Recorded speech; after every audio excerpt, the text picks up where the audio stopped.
자, 우리가 살다 보면 겪을 수 있는 다양한 얘기들을 법과 함께 쉽게 풀어주고 계신 김구 변호사의 구구절절입니다. 설마 저런 일이 있을까? 에이, 저런 일은 없을 거야. 그러나 살다 보면 본의 아니게 그런 일로 마음고생 또 법률적인 고생 하시는 경우 많이 있으시죠. 자, 그래서 여러분들 편에 서서 아주 쉽게 법률을 풀어주시는 김구 변호사와 함께 오늘 또 좋은 얘기 나누도록 하겠습니다. 자, 바쁘신 시간 자리에 모셨습니다. 안녕하세요. 네, 안녕하십니까. 반갑습니다. 예, 잘 지내셨죠? 네. 네. 자, 이 늘 우리가 살다 보면 설마 저런 일이 있을까 싶었는데 우리 그 변호사님 얘기를 들어보면 세상에 저런 일도 있구나. 이제 그런 경우를 제가 항상 이 프로그램을 진행하면서 느끼고 있는 부분인데 네. 그런 일들이 많으니까 이렇게 법률로 그렇죠. 만들어져 있겠죠. 그렇습니다. 네. 그러면 우리 저 변호사님이 보시기에는 황당한 사건을 보신 적이 있습니까? 혹시 저건 도저히 사건 같지도 않고 저런 일이 있을까 싶은데도 사건이 돼서 변호를 한 경우가 있으신가요? 상당히 많죠. 많은데 많습니까? 당사자의 주장이 이제 말도 안 되는 건데 네네. 말도 안 되는 사람이 이기는 경우가 있고요. 그렇습니까? 그런데 이제 문제는 뭐냐면 어차피 증거 싸움입니다. 네네. 그래서 증거가 있는 사람이 유리한 거죠. 이게 아무리 자기가 정당하고 내 말이 맞지만 자기가 증거가 없으면 증거가 있는 사람한테 지게 되는 거죠. 그게 법이죠. 그런데 그럴 수밖에 없는 게 제3자 입장으로서 이걸 판단을 하기 때문에 심증만 가지고 판단할 수가 없지 않습니까? 네네. 이 사람이 맞는 것 같은데 말만 맞지 이게 증거로는 하나도 없어요. 네네. 그런데 고충이 있는 거죠. 네네. 그런 거를 변호해 달라고 그러시는 경우도 있으실 거 아니에요? 있죠. 그럴 때는 이제 어떻게 하냐면 의뢰인들께서는 이게 무슨 증거가 되겠어라고 아예 뭐 처음부터 이렇게 생각지도 않는 부분이 있는데 변호사의 입장으로 이렇게 쭉 보면 얘기를 하다 보면 의뢰인들이 놓친 부분이 있습니다. 네네. 그 증거를 찾아내죠. 결정적인 걸 그런 경우가 왕왕 있습니다. 그래서 변호사하고 이렇게 의뢰하면서 상담을 하실 때는 하나의 팁을 드리자면 이건 내가 생각할 때 별로 중요하지 않은 것 같아서 변호사한테 얘기를 안 했어. 이런 분들이 많거든요.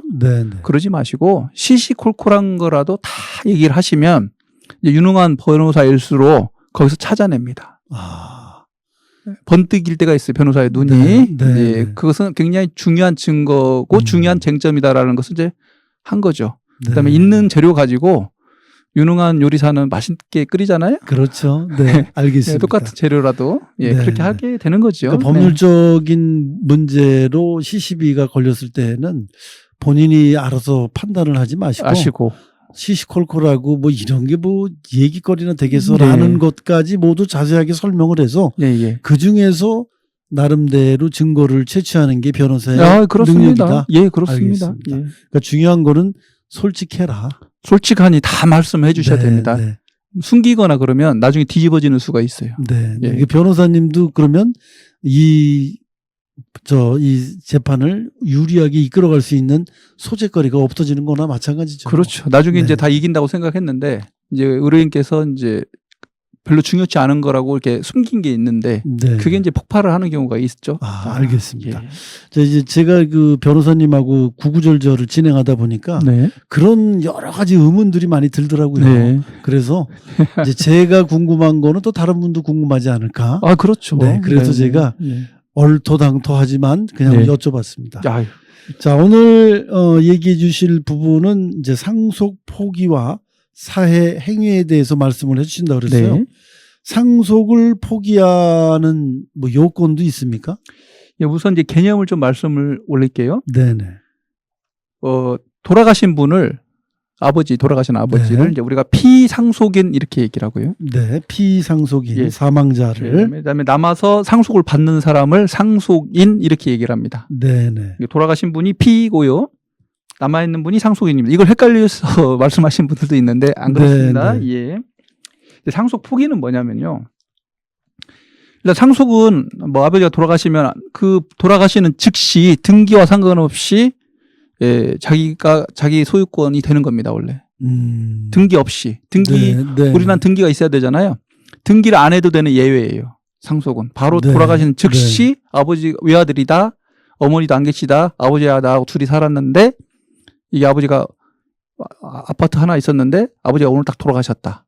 그럼 그 아파트 소유권 아버지 돌아가는 즉시 낼 겁니다. 이렇게 생각하시면 돼요. 소유권 이전을 하지 않았다 등기 하더라도 없어도요. 바로 되는 겁니다.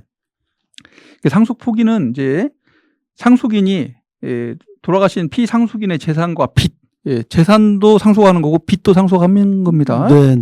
이걸 모두 포기하는 것을 얘기해요. 나 관여하지 않겠다. 나 포기할 테니까 나 부르지 마. 이제 이런 얘기죠. 언제까지 해야 되냐면요. 같이 살면은 돌아가신 날로부터 3개월이 되겠죠. 근데 따로 살 수 있잖아요. 뭐 군대에 갔을 수도 있고 아들이 해외에서 일했을 수도 있고 아버지 사망 소식을 나중에 들었을 수도 있고 그러면 그때부터 3개월 안에 그 가정법원에 가가지고 상속 포기 신고를 해야 됩니다. 사망을 하셨다는 걸 안 날로부터 3개월.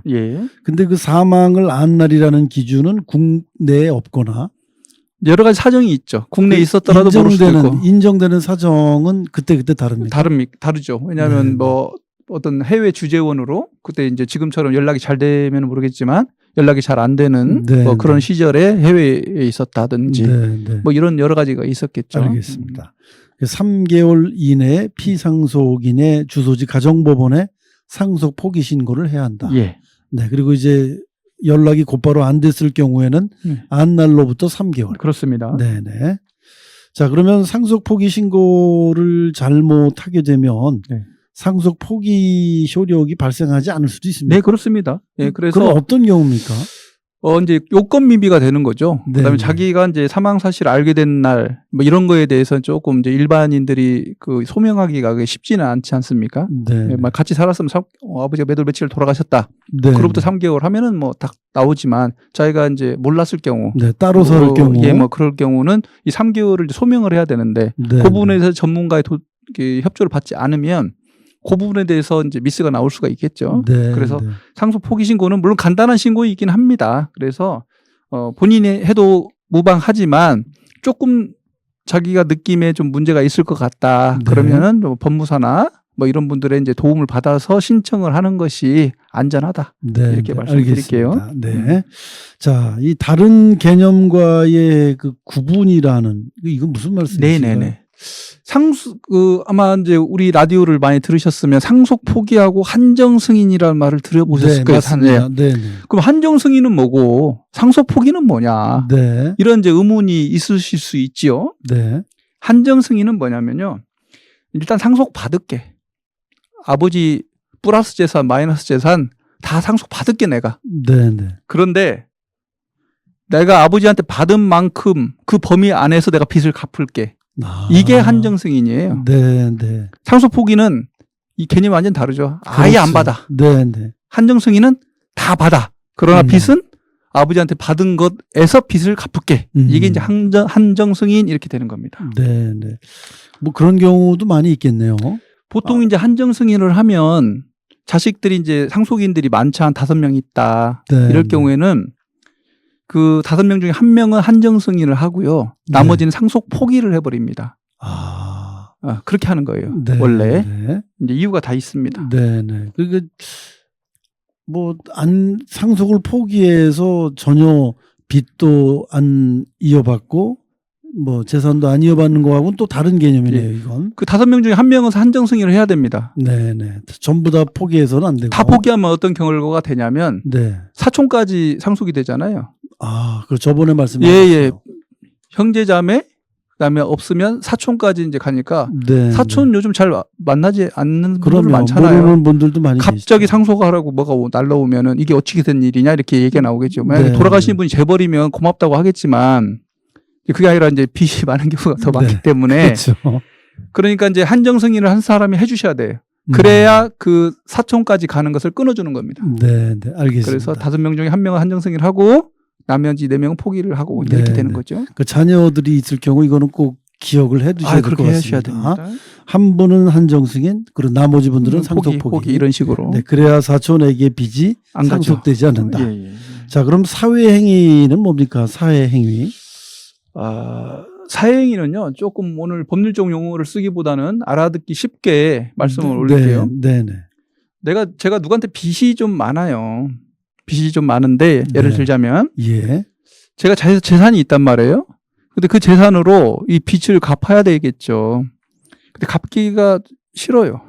갚기가 싫거나 싫겠죠. 예. 그러면 자기 재산을 뭐 약간 모르게 처분을 한다거나 재산을 뭐 감소시킨다거나 이렇게 하면 채권자가 돈 받을 수 있는 기회가 줄어들잖아요. 네. 이런 경우에 이걸 사회행위라 우리가 이제 이렇게 얘기를 하고요. 사회행위가 되면 채권자가 법원에 소송을 제기할 수 있습니다. 네. 그것을 우리가 사회행위 취소 소송 이렇게 얘기를 해요. 네. 또 이제 사회행위 중에 가장 또 좀 오해를 하시는 부분이 있는데 채권자가 많을 수 있잖아요. 채권자가 10명 될 수 있잖아요. 네. 그중에 특정한 사람들한테만 갚아도 이건 사회행위가 될 수 있어요. 왜냐하면 채권자들도 골고루 나눠 가져야 돼요. 안분해서. 그게 아니라 한 사람한테만 몰아준다. 이런 것도 사회행위가 될 수가 있지요. 네. 그래서 그거를 취소하는 소송을 내야 되겠네요. 예. 근데 이게 1년, 5년 이렇게 됩니다. 제척 기간인데요. 네. 사회행위라는 것은 안날로부터 1년. 네. 그다음에 법률행위가 그 사회행위는 법률행위겠죠. 누구한테 뭐 양도하거나 자기 유일한 재산을 양도하거나 이런 경우가 되겠죠. 네. 그러한 법률행위가 있은 날로부터 5년 안에 해야 됩니다. 안 하면 사회행위 취소를 못 해요. 네. 굉장히 중요한 겁니다. 1년, 5년. 네. 기한을 잘 숙지하고 있어야 되겠네요. 숙지하셔야 됩니다. 자, 채권자가 사회행위를 한 날로부터 1년 예. 이내. 네. 그리고 법률행위가 있는 날로부터 5년 이내. 있은 날로부터 5년 네. 이내. 그 부분만 잘 기억하면 되실 것 같습니다. 소로써 해야 되기 때문에 사회행위 취소 소송은 매우 어려운 소송입니다. 생각보다. 네. 본인이 하실 수도 있는데 사회행위 취소 소송은 전문가의 도움을 받아야 됩니다. 네. 자, 상속 포기와 사회행위와는 어떤 관계가 있는 겁니까, 그럼? 오늘 좀 편하게 말씀을 올릴게요. 제가 누구한테 돈을 갚을 게 한 1억이 있습니다. 네. 근데 아버지한테 상속받을 재산이 8천만 원이 있다고 가정을 했을 때 내가 아버지한테 8천만 원을 상속받으면 그 8천만 원으로 채권자한테 1억을 갚는 게 인간적인 도리겠죠. 네. 그런데 어차피 아버지한테 상속받느니 뭐 그냥 상속 포기해버리지 뭐. 네. 그러면 채권자 입장으로서는 이렇게 괘씸한 사람이 다 있나. 이렇게 생각할 거 아니에요. 그렇죠. 그러니까 이제 상속 포기가 이게 채권자의 입장으로 봤을 때는 재산의 감소, 재산의 처분이 그렇죠. 되냐. 내가 채권자라도 그런 얘기 할 거 아니에요. 네. 너 받아서 당은 얼마나 더 상속 받아가지고 나한테 갚지 왜 상속을 포기를 해? 참 이상한 사람이네. 라고 얘기할 수 있잖아요. 그렇죠. 그러니까 이게 사회행위가 되냐 안 되냐로 이제 논의가 있겠죠. 그렇습니다. 아주 중요한 논점 중에 하나예요. 그렇죠. 그런데 그건 순전히 그 상속을 받는 사람이 알아서 하는 겁니까? 그렇죠. 상속 포기는. 사회행위는 그럼 이 채권자가 또 할 수 있나요? 그걸 말씀드릴게요. 예. 그러면 우리 이제 법조항을 먼저 봐야 됩니다. 네. 법조항이 어떻게 되냐면 돈을 갚을 사람이 채권자를 해함을 알고 내가 이렇게 하면 내가 채권자한테 안 좋은 일을 하는 거야라는 것을 알고 재산권을 목적으로 하는 법률행위 이게 나와 있어요. 재산권. 그러니까 내가 혼인을 하거나 이런 것은 재산권이 아니잖아요. 어떤 누구한테 뭘 팔아먹는다든가 뭐 이런 거 재산을 처분한다든가 이게 재산권을 목적으로 하는 법률행위가 되겠죠.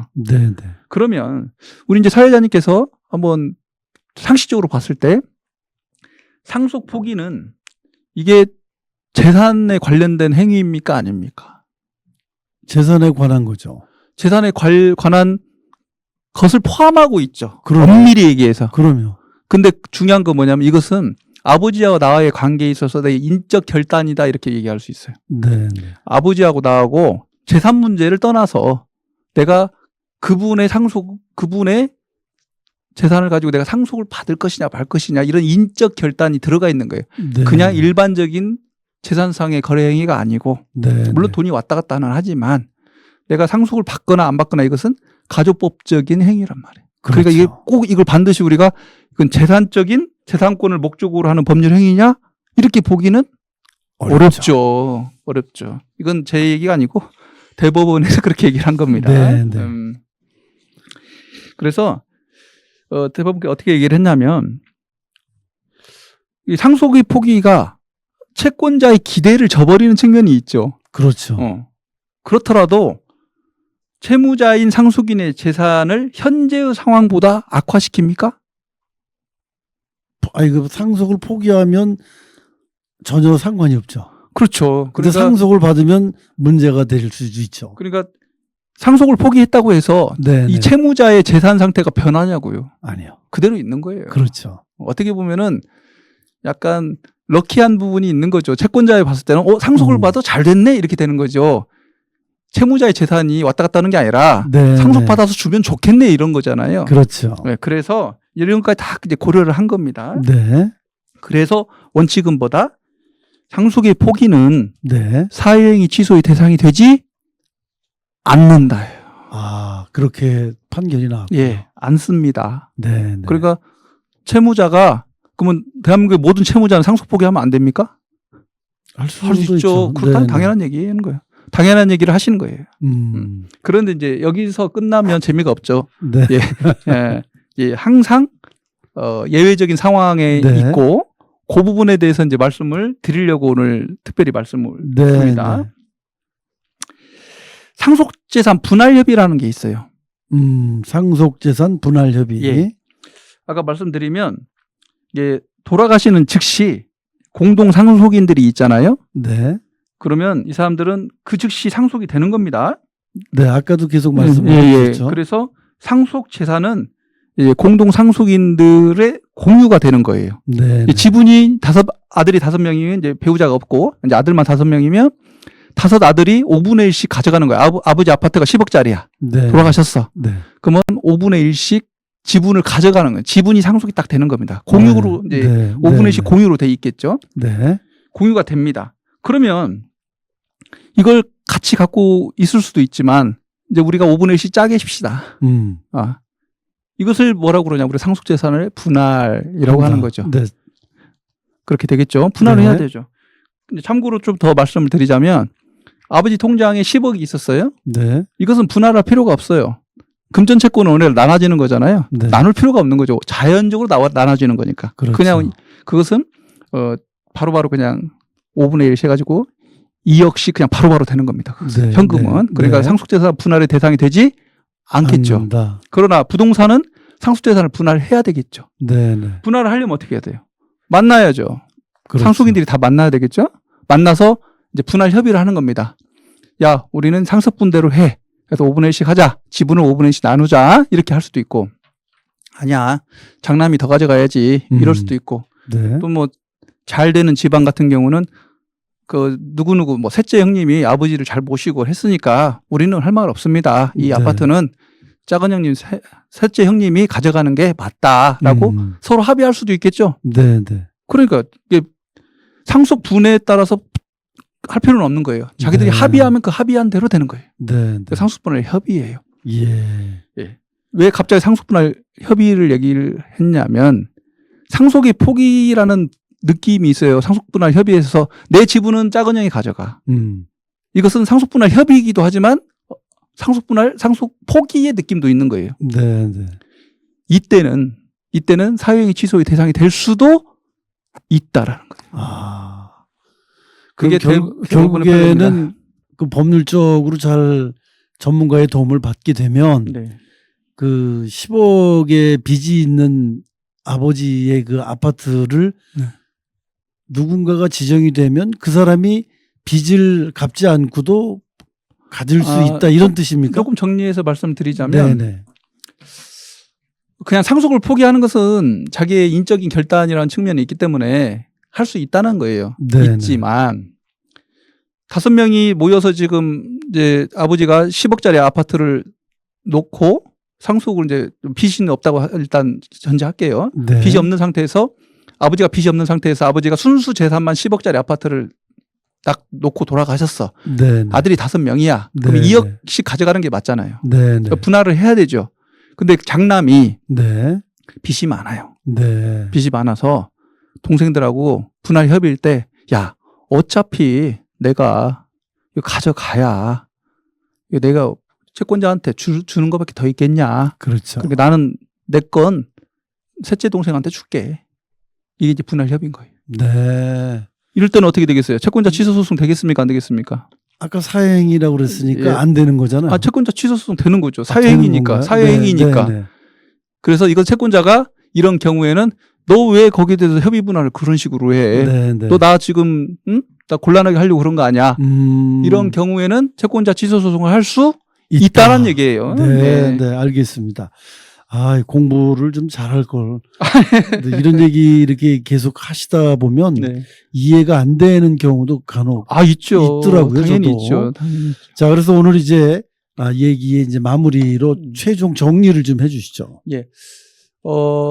상속 포기도 조금 그게 우리가 이제 익숙한 개념도 아니지만 또 사회행위 취소라는 것도 이제 아시는 분들은 아시겠죠. 그렇지만 네, 네. 이것도 우리가 굉장히 그 친밀한 개념은 아니에요. 네, 네. 그래서 이런 경우가 왜 나오냐면 법을 좀 안다고 이렇게 생각하시는 분들께서 이제 법을 악용하시는 거죠. 상속 포기는 상속인의 권리인데 내가 우리 아버지 재산 내가 안 받고 너한테 돈 안 갚겠다. 네, 이렇게 이제 네. 나쁜 마음을 먹을 때가 있을 수 있어요. 그렇죠. 근데 그건 어쩔 수 없다. 네, 네. 네 결단이니까. 그런데 그걸 넘어서서 네가 상속재산 분할 협의를 해버린다. 네, 네. 이런 경우까지 그것은 괜찮다 이렇게 얘기할 수는 없다. 네, 이게 이제 대법원의 판례고, 그러니까 항상 채권자의 관계에서 그런 경우에 상속재산 협의 분할을 할 때 그런 것을 놓쳤을 때는 이게 채권자 취소 소송이 들어올 수도 있다. 네. 네, 그리고 그다음에 이런 일이 특이하게 있는 게 아니고요, 자주 있습니다. 아, 자주. 예, 상속재산 협의 분할. 그래서 네. 협의 분할 상속을 아예 처음부터 포기할 게 아니시라면 상속재산 협의 분할에 있어서는 항상 채권자가 있을 경우에 자신의 채권자입니다. 아버지의 채권자가 아니라 자기의 채권자, 상속인의 채권자가 있을 경우에는 항상 조심하셔야 될 것이고, 이때는 꼭 전문가의 도움을 받으셔서 이를 해결하셔라, 이렇게 네, 말씀을 네. 드리고 싶습니다. 네. 자, 오늘도 우리 실생활에 있어서 정말 그 도움 될 수 있는 좋은 얘기를 해 주셨습니다. 네. 자, 오늘도 바쁘신 시간 중에 좋은 얘기 해 주셔서 대단히 고맙습니다. 감사합니다. 네, 감사합니다.